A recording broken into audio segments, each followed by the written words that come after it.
Il-Fondazzjoni Oasi fi stqarrija qalet li teżisti perċezzjoni falsa li l-kokaina ma tagħmilx ħsara.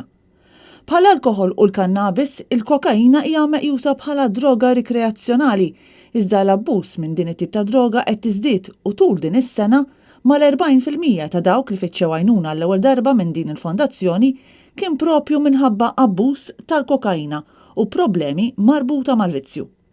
Statistika nazzjonali tirrifletti wkoll dawn in-numri hekk kif 44% tal-persuni kollha li jfittxu l-għajnuna ikunu jeħtieġu trattament kontra l-vizzju tal-abbuż tal-kokaina. 25% jkollhom problema ta' xorb, 16% jkollhom bżonn kura kontra l-vizzju tal-eroina u 9% jfittxu għajnuna minħabba l-vizzju tal-kannabis. Il-Fondazzjoni Oasi qalet li żminijiet ta' festi tissarraf f'żieda fl-abbuż tal-alkoħol u droga, xi ħaġa li hija riflessa anke fin-numru ta' persuni li jiġu miżmuma dwar abbuż f'dawn l-aħħar ġranet tas-sena.